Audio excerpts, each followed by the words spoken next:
Welcome to all once again. Myself is Rahul, and today I am going to discuss some important and most expected question for UPPCL assistant accountant exam. And the questions has been taken from MS Excel topic, which is very important for exam point of view. And at least 5 questions will be asked from here. So without any delay, I'll continue this topic. ठीक है, कम से कम 5 questions यहाँ से पूछे जाएंगे और I have already covered those questions which already ask in previous exams जो UPPCL का अभी जो रिसेंटली एग्ज़ाम हुआ था इन द मंथ ऑफ सितंबर। ठीक है, वहाँ से जो क्वेश्चंस इस टॉपिक से पूछे गए उनको भी मैंने यहाँ पे कवर कर लिया है।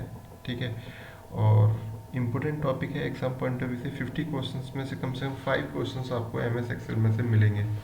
So without any delay, I continue my video. So first question is that how do you display current date only in MS Excel? अगर MS Excel में आपको current date, ठीक है, current date insert करना है किसी भी सेल में, तो आप कैसे insert करेंगे? तो सिंपल है, आपको क्या करना है, जो भी आपका सेल वहाँ पे इज इक्वल टू, क्योंकि कोई भी जब आप फंक्शन यूज़ करते हो या फॉर्मूले यूज़ करते हो तो उसमें सबसे पहले इज इक्वल टू का जो बटन होता है उसको प्रेस करते हैं, then you will write today and coma.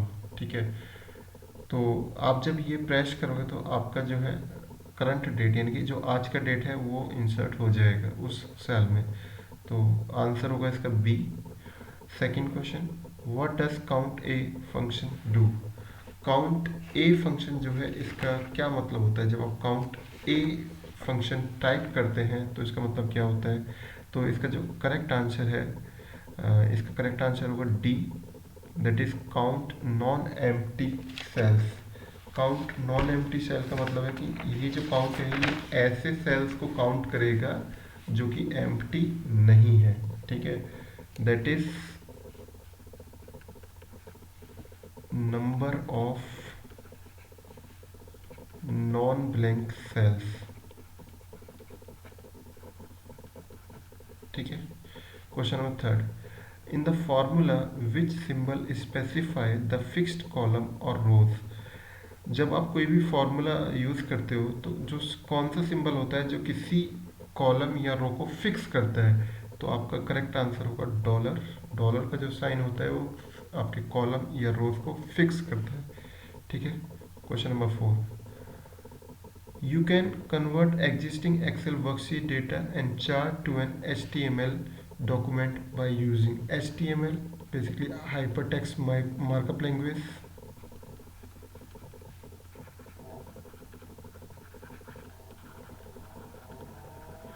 Hypertext markup language. तो जो एक्सेल सीट है आपका, जो वर्कशीट है, ठीक है, और उसका जो डेटा है, जो चार्ट की फॉर्म में जो डेटा है उसको आप HTML के थ्रू लिंक करना चाहते हैं।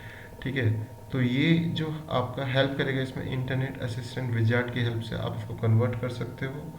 ठीक है, तो करेक्ट आंसर होगा इसका option B. So internet assistant wizard जो होता है वो हेल्प करता है, ठीक है, हेल्प करता है वर्कशीट को HTML के थ्रू ब्राउज करने में, मतलब इंटरनेट की हेल्प से आप इसको ब्राउज किसी भी ब्राउज़र के थ्रू ओपन कर सकते हो। तो यहाँ पे इंटरनेट असिस्टेंट विजार्ड इसका करेक्ट आंसर होगा।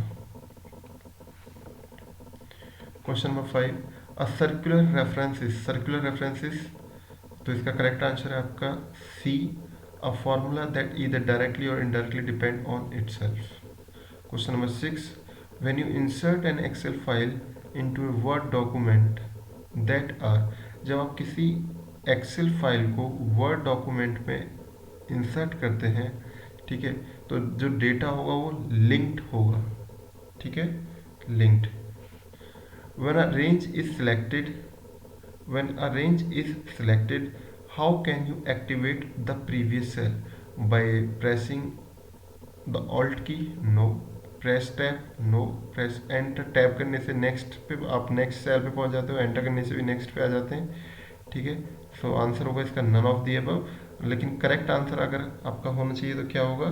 तो आपको क्या करना पड़ेगा, प्रीवियस सेल पे जाना है तो कंट्रोल प्लस जी। ठीक है, तो कंट्रोल प्लस जी आपका यहाँ पे कोई आंसर गिवन नहीं है, ऑप्शन गिवन नहीं है, तो इस वजह से इसका none of the above. When all the numbers between 0 and 100 in a range should be displayed in red color, apply. जब आपको जो नंबर्स दिए हुए हैं, ठीक है, जो कोई रॉन्ग किसी कॉलम में बहुत सारे नंबर्स दिए हुए हैं 0 से 100, और आप चाहते हो कि वो सारे नंबर्स जो हैं रेड कलर में आ जाएं, ठीक है, तो आपको क्या करना पड़ता है, तो जब भी ऐसे आपको करना है कि मेरे 0 से 100 के बीच में जितने भी नंबर्स हैं वो रेड कलर हो जाए, तो यहाँ पे हमें कंडीशनल फॉर्मेटिंग लगानी होती है, कंडीशनल फॉर्मेटिंग, ठीक है, कंडीशनल फॉर्मेटिंग। तो वहाँ पे कई सारे लॉजिक्स भी आप अप्लाई कर सकते हो, जैसे कि मेरे को 0 से 100 के बीच में नंबर्स हैं और मैं कहता हूँ मेरे को वही नंबर डिस्प्ले करने हैं जो 0 से 20 के बीच में हैं, ठीक है, या फिर मैं कहता हूँ कि 20 से 50 के बीच में जो नंबर्स हैं उनको येलो कर दीजिए। तो इस टाइप की जब भी आप फॉर्मेटिंग की रिक्वायरमेंट होती है तो आप कंडीशनल फॉर्मेटिंग पे जाते हो, तो इसका आंसर जो होगा वो होगा B, that is apply conditional formatting command on format menu. Question number 9, what is the intersection of column and row on a worksheet called. तो बिल्कुल सिंपल है, आंसर होगा इसका आपका डी, दैट इज सेल, ठीक है, ये गलती से नंबर यहाँ पे हो गया। तो बहुत सिंपल है और ये कई बार क्वेश्चन में पूछा भी गया है, इसलिए इम्पोर्टेंट भी है।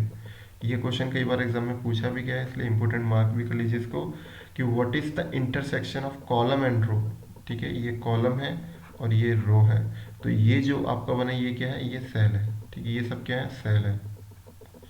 एक्सेल सीट इसी टाइप का होता है ना ये।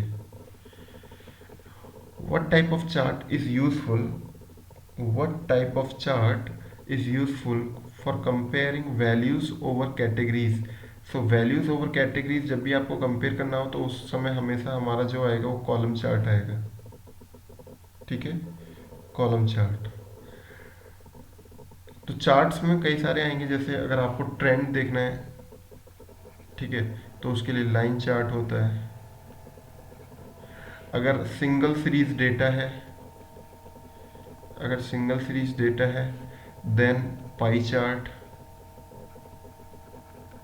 ठीक है। तो अगर ट्रेंड देखना है आपको तो लाइन चार्ट, अगर सिंगल सीरीज डेटा है तो पाई चार्ट, और अगर आपको कंपेयर करने कैटेगरीज जो है, कैटेगरीज की जो वैल्यू है उनको कंपेयर करना एक दूसरे के साथ में, तो आपका कॉलम चार्ट, ठीक है। कॉलम चार्ट बेसिकली जो हिस्टोग्राम टाइप का होता है, ठीक है, इस टाइप से, ठीक है। चलिए next, question number 11, which function in Excel tells how many numeric entries are there. कौन सा फंक्शन है, आपको ये जानना है कि कितने सेल हमारे जो जिनमें न्यूमेरिक एंट्री की गई है। तो अगर आपको वो सेलों की संख्या जाननी है, उन सेलों का नंबर्स जानना है, तो आपको कौन सा फंक्शन यूज़ करना पड़ेगा। सो उसका करेक्ट आंसर होगा काउंट, ठीक है। सो काउंट आप जब यूज़ करेंगे, इस फंक्शन को यूज़ करेंगे, तो आपको पता लग जाएगा नंबर ऑफ सेल्स, ठीक है, या न्यूमेरिक एंट्रीज।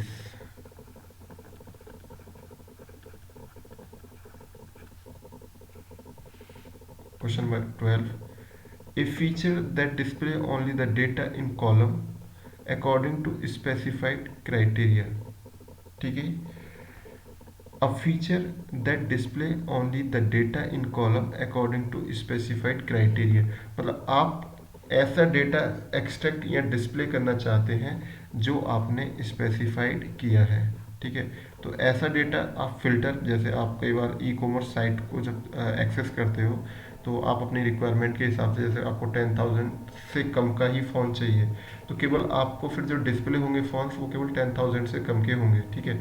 तो ये जो प्रोसेस होता है इसको बोलते हैं फिल्टरिंग करना, फिल्टरिंग या फिल्टराइजेशन, ठीक है। तो जब आपको स्पेसिफाइड क्राइटेरिया लगाने के बाद जो डेटा एक्सट्रैक्ट या डिस्प्ले होगा उसको हम फिल्टर करना बोलते हैं। 13, statistical calculation and preparation of tables and graphs can be done using Adobe Photoshop, no, notepad, no, PowerPoint, no, PowerPoint पे statistical calculation नहीं हो सकती, notepad पे statistical calculation नहीं हो सकती, only Excel पे statistical calculation हो सकती है, ठीक है। which one is not a function in MS Excel, तो सम होता है, यस, सब तो होता है, ठीक है। एवरेज, एवरेज नहीं होता, एवरेज ये होता है, एवीजी नहीं होता, एवरेज होता है ये पूरा कंप्लीट आपको लिखना होता है, ठीक है। मैक्सिमम यस, मिनिमम यस, ये भी ठीक है। तो कौन सा नहीं है, एवीजी नहीं होता, एवरेज होता है। Question number 15, functions in M S Excel must begin with. अगर आपको कोई भी फंक्शन एम एस एक्सेल में यूज़ करना है तो आपको इक्वल टू के साइन से, इक्वल के साइन से क्या करना होता है, उसको स्टार्ट करना होता है। तो आंसर जो हो जाएगा वो आपका B. Which function in Excel checks whether a condition is true और नॉट। तो जब भी आप कोई लॉजिकल, ठीक है, लॉजिकल ऑपरेटर यूज करते हो, आपने लगाया कि यदि, इफ, ठीक है, मैंने आंसर बोल भी दिया यहाँ पे। तो जब भी आप कंडीशन चेक करते हो कि वेदर इट इज ट्रू और नॉट, तो you always use if function, ठीक है। Next, illustration number 17, question number 17, in Excel columns are labelled as. Columns आपने देखा होगा, जब एक्सेल सीट आपने देखी है, कुछ इस टाइप से एक्सेल सीट होती है, ठीक है। तो ये ऊपर जो होते हैं कॉलम्स होते हैं हमारे ए बी सी डी, ठीक है, ई, और ये जो होते हैं हमारे 1 2 3 4 5, इस टाइप से हमारी एक्सेल सीट बन जाती है ना। तो इन्होंने जो पूछा है, क्या पूछा है कि एक्सेल में कॉलम्स को लेबल जो किया जाता है वो किससे किया जाता है, तो ए बी सी डी ई, इससे 1 2 3 से तो आपके क्या है, ये रोज हैं, ये तो रोज हैं, ठीक है। तो आपका जो करेक्ट आंसर होगा A B C. The greater than sign is an example of operator. तो ग्रेटर देन, ये सब जो आपके साइन होते हैं, ग्रेटर देन, लेस देन, ये सब लॉजिकल कंडीशन होती हैं, ठीक है, लॉजिकल ऑपरेटर होते हैं। So correct answer is B. What type of chart is useful for showing trend और चेंजेस ओवर टाइम। तो अभी मैंने आपको बताया था कि जब भी आप ट्रेंड देखोगे, ठीक है, ट्रेंड जैसे ईयर वाइज ट्रेंड देखें, 1991, 2001, 2011 एंड 2021, हमें क्या देखना है, पॉपुलेशन देखना है, ठीक है। से मैं कहता हूँ यहाँ पे जो पॉपुलेशन था वो 95 करोड़ था, यहाँ पे जो पॉपुलेशन हुआ वो 110 करोड़, 105 करोड़ हो गया, यहाँ पे 117 करोड़ है, और यहाँ पे 135 करोड़ है। तो जब भी आप इस टाइप का कोई डेटा देखेंगे, मतलब अगर आप ट्रेंड देखना चाहते हैं, तो ये जो ट्रेंड हमेशा देखा जाएगा वो लाइन चार्ट की फॉर्म में देखा जाएगा। तो ये जो होगा हमारा, ये लाइन चार्ट होता है, ठीक है। तो करेक्ट आंसर जो होगा इसका C. The process of arranging the item of a column in some sequence और ऑर्डर इज नोन एज, ठीक है। तो इसको हम सॉर्टिंग करना बोलते हैं। सॉर्टिंग करने का मतलब होता है जब आप बहुत जो डेटा है उसको किसी सीक्वेंस में लेना चाहते हैं, जैसे असेंडिंग ऑर्डर में हो गया, डिसेंडिंग ऑर्डर में हो गया, तो उसको हम सॉर्टिंग करना बोलते हैं, ठीक है। Next question, question number 21, the basic unit of a worksheet into which you enter data in Excel is called, that is cell. अभी बताया भी था, ये होता है एक बेसिक यूनिट जिसमें हम कोई भी डेटा एंटर करते हैं, ठीक है। तो ये है हमारा cell. How many sheets are there by default when we create a new Excel file. तो बाय डिफॉल्ट जब आप भी कोई काम करोगे, किसी भी एक्सेल सीट पे जब आप काम करते हो, ठीक है, तो बाय डिफॉल्ट एक तो आपकी जो मेन सीट है वो होगी, ठीक है। फिर प्लस अब नीचे जो साइड में आ रहा होता है वहाँ पे फिर seat number 2, seat number 2 plus seat number 3। तो कितनी सीट होंगी वहाँ पे, बाय डिफॉल्ट 3 सीट होती हैं, लेकिन जब आपको रिक्वायरमेंट होती है तो आप इन सीट को इंक्रीज भी कर सकते हो, ठीक है। Next question, in Excel which one denoted a range from B1 to E5। तो B1 to E5, B1 E5 no, B1 सेमीकोलम E5 yes, ये आपका यहाँ पे सही होगा, ठीक है। हमेशा ऐसे ही लिखा जाता है, इसको आप B1 टू B5 नहीं कर सकते, डॉलर भी नहीं कर सकते, क्योंकि ये तो रो या कॉलम को फिक्स करने के लिए होता है। An Excel file is generally called, ये क्वेश्चन अभी लास्ट एग्जाम में आया था, इसको वर्क बुक बोलते हैं। An Excel file is generally called a workbook, ठीक है। अभी जो सितंबर में आपका जो एग्जाम हुआ था UPPCL का, उसमें क्वेश्चन पूछा गया था। Next question, A worksheet can have a maximum of number of रोज। कितने मैक्सिमम रोज होते हैं, सो 10,48,576, ठीक है, डी करेक्ट आंसर होगा। ये क्वेश्चन, ये भी क्वेश्चन है इसी सितंबर 2021 में जो यूपी पीसीएल के एग्जाम हुआ है वहाँ पे पूछे गए। So what will be the value of the following M S Excel function. मतलब आपको यहाँ पे एवरेज निकालना है, क्योंकि एवरेज का फंक्शन लगा हुआ है। तो एवरेज कैसे निकालते हैं, सभी को ऐड कर लीजिए, 2 4 6 और 5 11 और एक 12। तो यहाँ पे 12 है एंड नंबर्स कितने हैं टोटल 6। सो यहाँ पे हमारा 2 जो होगा वो एवरेज हो जाएगा। विच of the following formula is not entered correctly. कौन सा फार्मूला है जो करेक्टली एंटर नहीं किया गया है। तो सबसे पहले कह रहे हैं कि 10 + 50, देखते हैं। फिर है आपका B7 × B1, ठीक है। और फिर है आपका =B7 + 14, और फिर है आपका 10 + 50। तो ये आंसर आपका जो है करेक्टली एंटर नहीं किया गया, क्योंकि कोई भी फॉर्मूला लगाने से पहले आपको == का साइन यूज करना होता है। Question number 28, which of the following is an absolute cell reference. तो देखिए, जब भी एब्सोल्यूट सेल रेफरेंस की बात करोगे तो वहाँ पे हमेशा डॉलर का यूज़ होता है, ठीक है, डॉलर सिंबल का यूज़ होता है। तो डॉलर सिंबल का यूज़ कौन से वाले ऑप्शन में यूज़ हो रहा है, यहाँ पे डॉलर सिंबल का यूज़ नहीं है, केवल बी ऑप्शन में जो है डॉलर सिंबल का यूज़ हो रहा है, और किसी भी ऑप्शन में नहीं है। तो एब्सोल्यूट सेल रेफरेंस जो होगा आपका वो बी होगा। सो गाइस, टोटल 28 क्वेश्चंस हैं एमएस एक्सेल के यहाँ से, और मैं उम्मीद करता हूँ कि यहीं से आपको 2 से 3 क्वेश्चन तो कम से कम मिल जाने चाहिए। बाकी कुछ और शॉर्टकट कीज और फॉर्मूलेस पूछे जा सकते हैं, उसके लिए मैंने आपको ये सारे जो शॉर्टकट कीज हैं वो यहाँ पे दे दी हैं, जैसे Ctrl+N to create new workbook, ठीक है, ओपन करने के लिए to open a saved workbook, ठीक है, सेव करने के लिए Ctrl+S, Ctrl+A to select all the contents in a workbook. तो ये शॉर्टकट कीज मैंने सारे दे दिए हैं आपको, एक बार आप ये देख लीजिएगा। टेलीग्राम चैनल से जुड़ जाइए, वहाँ पे ये आपको पीपीटी का पीडीएफ मिल जाएगा, ठीक है। तो ये कंप्लीट है जितने भी आपके शॉर्टकट कीज हैं, एंड इसके अलावा आपको वहाँ पे जो बेसिक फार्मूलाज हैं एमएस एक्सेल की वो भी आपको वहाँ पे प्रोवाइड करा दी जाएंगे। और अभी ये केवल हमने सिर्फ एक्सेल से ही जो इम्पोर्टेंट क्वेश्चंस थे वो लिए हैं, बाकी जो अदर टॉपिक्स हैं इंटरनेट, ठीक है, इंटरनेट है, वहाँ पे एप्लीकेशंस हैं, इन सब से जो क्वेश्चंस पूछे जाते हैं, सी लैंग्वेज से जो क्वेश्चंस पूछे जाते हैं, हम इन पे भी जो है बहुत जल्दी वीडियो बना रहे हैं, और आपको 2 से 3 दिन में सारे वीडियोस मिल जाएंगे।